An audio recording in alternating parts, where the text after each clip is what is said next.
Éric Berge, bonsoir. Bonsoir, Jinkyo. Alors, ce soir, dans ce 8e épisode, je crois, après une petite coupure, confinement oblige, nous reprenons nos vidéos. Et dans cette demi-heure qui arrive, nous allons nous demander si les aliments grillés, brunis, caramélisés, trop cuits, sont à l'origine de troubles de santé divers et variés, pouvant être éventuellement graves. Je te laisse la parole. Voilà, merci pour cette introduction. Alors, c'est intéressant de parler de ce sujet parce que l'on voit que, alors évidemment que les crudivores ne sont pas concernés par ce genre d'aspect culinaire puisqu'ils mangent tout cru.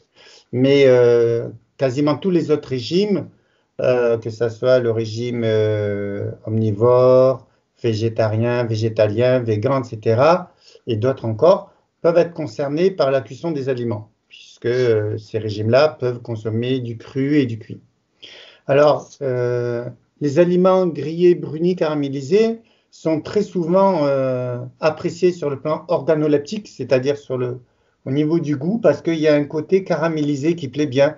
Par exemple, la sardine grillée, certains fruits oléagineux grillés, je crois que c'est ça, les cacahuètes grillées, ou il y a le sésame grillé, il y a la croûte du pain grillée, puis il y a même des gens qui font cuire. Voilà, il y a les frites, il y a aussi le pain grillé qu'on fait griller avec un grille-pain. Voilà, exactement. Donc en fait, ce goût séduit souvent parce qu'il y a un petit goût caramélisé qui plaît bien.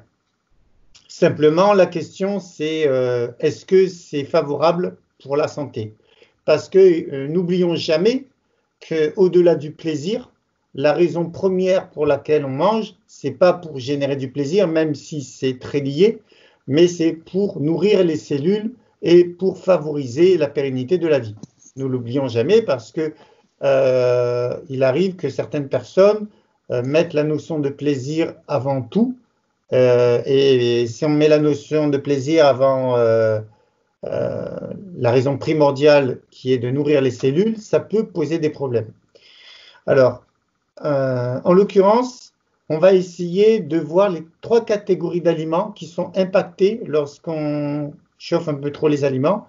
On va parler des protéines. Alors, lorsqu'on parle des protéines qui sont un peu trop chauffées, on parle de protéines glyquées. Lorsqu'il s'agit des sucres, on parle d'acrylamide. Et lorsqu'il s'agit d'acides gras, ça provoque la formation d'acroléine et on dit qu'il y a craquage, décomposition et dislocation des acides gras. Voilà, ça c'est pour présenter un petit peu le schéma de notre conversation. Maintenant, on va rentrer dans le vif du sujet avec la glycation. La glycation, c'est le fait de chauffer un peu trop les protéines. On parlera de protéines glyquées. Alors, qu'est-ce qu'on peut chauffer? Il y a le café, il y a les sardines grillées, la viande grillée, voilà. Et puis il y a sûrement le chocolat d'ailleurs, qui est le chocolat qui très souvent subit une torréfaction, parce que je sais qu'il y a le chocolat cru aussi, mais le chocolat ordinaire, c'est un chocolat dont la fève a été torréfiée, si je ne me trompe pas. Oui. Et en fait, lorsqu'on chauffe trop les aliments, on fabrique ce qu'on appelle des molécules de Maillard, des benzopyrènes, toutes sortes de molécules qui sont toxiques, voire des cancérogènes. Voilà. Par exemple, on sait que lorsque les protéines sont glyquées, il y a la genèse de cela va générer des toxiques. On appelle ça de manière scientifique les TRYP1 et les TRYP2, qui provoquent des changements de l'ADN, des modifications au niveau des chromosomes. Chromosomiques. Voilà. Et les 2 molécules que j'ai citées, le TRYP1, TRYP2, on est d'accord, il ne s'agit pas de les retenir, mais simplement il faut retenir l'idée que ces 2 molécules ont une puissance cancérogène 10 000 à 20 000 fois plus grande que le benzopyrène du tabac. Alors, on prend souvent le tabac comme une référence, et c'est une référence d'intoxication, mais il faut savoir que ces toxiques sont quand même qui sont générés par exemple par une viande grillée, eh bien c'est très délétère pour la santé. Et j'avais aussi retenu comme chiffre que une viande grillée en termes de toxicité, je ne parle pas de la... Parce qu'on a comparé la toxicité d'une viande grillée par rapport à la combustion d'une cigarette. Alors, la cigarette impacte le poumon, c'est pas là la discussion, c'est simplement en termes d'intoxication cellulaire. Eh bien, un steak grillé équivaut à fumer 1000 cigarettes en termes de toxiques générés par la viande grillée. Alors, on me dira bien sûr que ça dépend si on mange 50 grammes, 100 grammes ou 150 grammes de viande grillée, je l'entends bien.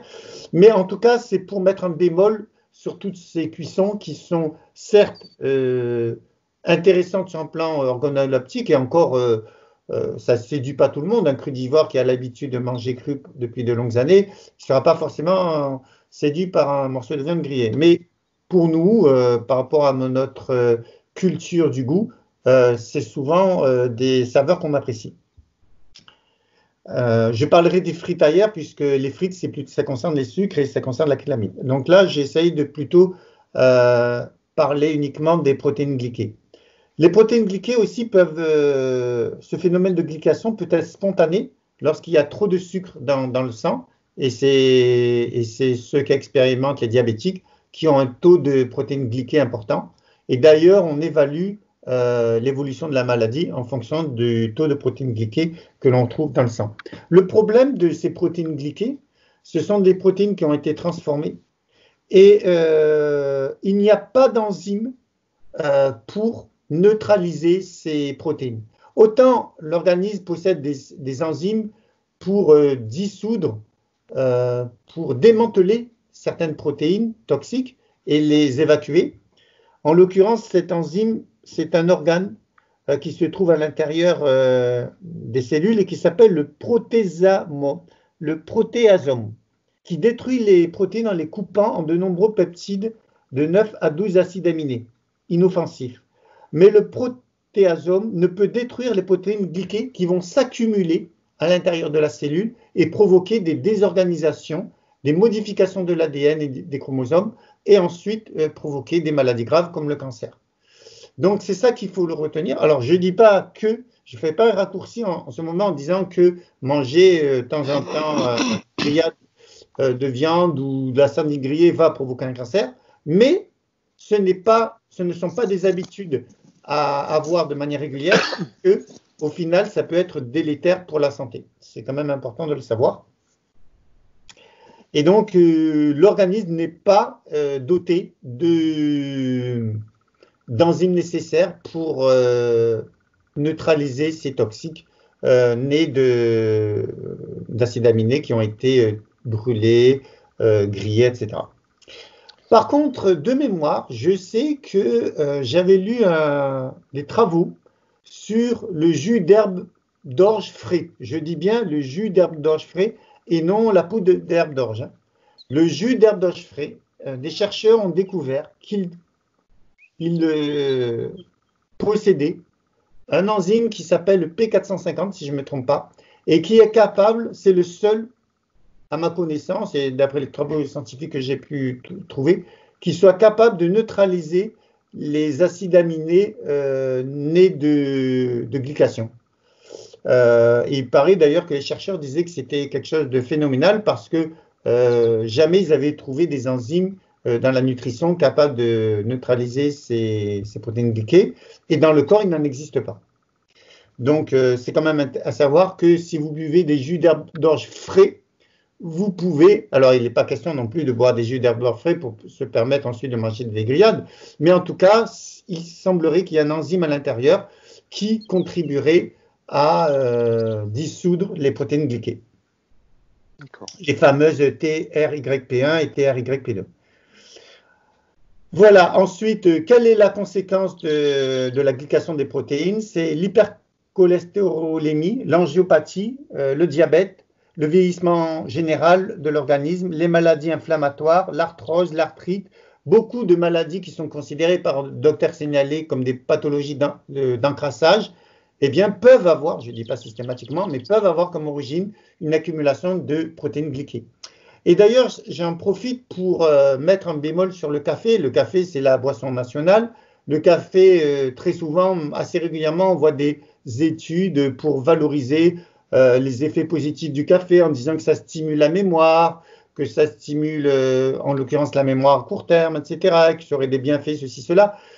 Quand je vois ces études, je suis toujours perplexe parce que ce n'est pas parce qu'on peut citer une étude qui a démontré que dans un cadre particulier, ben, le café avait favorisé telle stimulation, tel bon fonctionnement de l'organisme.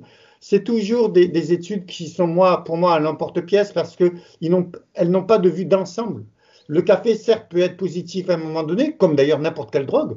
Quand vous fumez du cannabis, quand vous fumez du LSD ou n'importe quelle drogue, vous avez des effets bénéfiques à l'instant même. Et ça ne veut pas dire que pour autant le produit est acceptable dans sa globalité.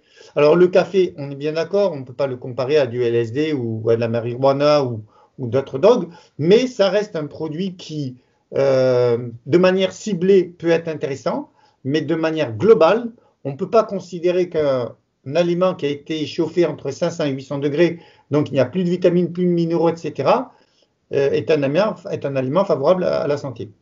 Donc en fait, c'est intéressant de mettre tout cela en perspective parce que ça permet de relativiser certaines affirmations qui peuvent faire croire que le café, que les aliments torréfiés n'ont pas de conséquences. Et ben ça, c'est des conclusions qu'on fait lorsqu'on a une vue un peu trop courte et qu'on n'essaye pas d'avoir une vue globale, holistique. Voilà. Okay. Donc voilà pour les protéines glyquées. Est-ce que j'ai d'autres choses à préciser? Bon, non, voilà. Alors maintenant qu'on a vu les protéines glyquées, on va... Ah oui, alors pour les diabétiques, il faut maîtriser la glycémie pour éviter la glycation des protéines spontanées. Mais bon, ça c'est encore un domaine, c'est une petite parenthèse, mais je ne veux pas développer ça parce qu'on va partir dans un sujet qui n'est pas celui d'aujourd'hui. Maintenant, l'acrylamide. L'acrylamide, en fait, c'est le phénomène qui concerne principalement les glucides lorsqu'ils sont trop cuits. Alors, il y a des expériences qui ont montré que l'acrylamide provoque la formation de diverses tumeurs. L'acrylamide est également génotoxique, donc qui est toxique pour le génome, induisant des aberrations chromosomiques. Elle peut être à l'origine de pathologies neurologiques qui affectent le système neuropériphérique, provoquant un affaiblissement musculaire et pouvant entraîner des troubles de la marche, des tremblements, l'incoordination des gestes, etc. Donc, il y a l'OMS en 2002. Bon, l'OMS, je sais que c'est un organisme qui n'est pas toujours fiable à 100%, puisqu'on sait qu'il y a des intérêts, comment dire, des intérêts, comment on dit? Des lobbies. Contradictoires, mais enfin, il y a une formule qui veut dire des intérêts qui sont antinomiques. Bon, bref. Et toujours est-il qu'en fin 2002, les experts de l'OMS ont annoncé des résultats concernant des études à propos de l'acrylamide et ils mettent en garde la consommation d'aliments qui génèrent de l'acrylamide tels que les chips de pommes de terre, les biscuits pour l'apéritif, le muesli, les frites, les pommes de terre sautées, les cornflakes, les biscottes, le pain grillé, le café en poudre, les biscuits sucrés, etc., qui ont une teneur relativement élevée en acrylamide et que l'acrylamide peut provoquer différents troubles de santé. Voilà. Par contre, une pomme de terre qui a été bouillie dans l'eau ne génère pas d'acrylamide. L'acrylamide, c'est quand la pomme de terre va changer de couleur au niveau de sa périphérie parce que les sucres ont été chauffés de manière intense. Voilà. Alors, la cuisson à l'eau, que ce soit les pommes de terre, les pâtes ou la farine, même à ébullition, n'entraîne pas de formation d'acrylamide. C'est les cuissons directes et un peu brutales comme cuire directement sur le feu ou bien à l'huile, par exemple. Les chips, voilà, parce que la température est trop élevée. Voilà. C'est à partir de quelle température la formation d'acrylamide? Alors, il paraît que c'est lorsque la cuisson dépasse 100 degrés. Il faut que la cuisson dépasse 100 degrés pour qu'il y ait formation d'acrylamide. Alors, c'est assez paradoxal parce que dans l'ébullition, ça dépasse les 100 degrés, mais le contact est différent. Ça baigne dans de l'eau, donc il n'y a pas de réaction brutale comme c'est le cas avec une flamme ou avec de l'huile. Oui, la couleur caramélisée, en fait, veut dire que le produit commence à brûler. Voilà, c'est ça. En fait, la teneur en acrylamide est aussi fonction du temps de cuisson. D'après une étude suédoise, les pommes de terre cuites en 100 secondes sont 100 fois moins nocives que celles qui mettent 150 secondes. D'autre part, plus le produit est déshydraté, plus la contamination est importante, ce qui explique que les aliments très secs comme les chips, biscuits salés et sucrés, biscottes soient particulièrement touchés, c'est-à-dire qu'elles ont des taux d'acrylamide importants. Donc, si on veut être en bonne santé, tout ce qui est les viandes grillées, le café grillé, les chips, les mueslis, le muesli lorsque les céréales ont été grillées, les biscuits pour l'apéritif, on l'a vu, les frites, les pommes de terre sautées, etc., les cornflakes, les biscottes, les pains grillés, le café, bon, tout ça, on l'a déjà dit. Eh bien, ça, c'est des aliments qu'on doit consommer rarement, voire exceptionnellement. Ensuite, on va partir sur la troisième catégorie de corps gras, d'aliments, c'est les corps gras. On a dit que la molécule qui était générée, c'est l'acroléine, et que ça entraînait un craquage, une décomposition, une dislocation des acides gras. Alors, déjà, si on fait une friture, exceptionnellement, il faut utiliser des huiles qui supportent une chaleur importante, comme l'huile d'olive, mais il y a une huile qui est plus adaptée, c'est l'huile d'arachide. Voilà, l'huile d'arachide a un point critique de 220 degrés et celui de l'olive, je crois que c'est un peu moins, c'est 210 degrés. Voilà. L'huile de coco, sinon, il paraît. L'huile de coco, oui, tu as raison, parce que l'huile de coco est très saturée. Donc, ouais. Alors, par contre, lorsqu'on va dans les beaux restaurants, j'ai vu de temps en temps des émissions culinaires dans les beaux restaurants. Qu'est-ce qu'ils utilisent pour faire les cuissons? Déjà, ils utilisent des casseroles en cuivre. Alors, je ne pense pas que le cuivre, c'est un métal les plus neutres. Il vaut mieux utiliser une casserole en inox.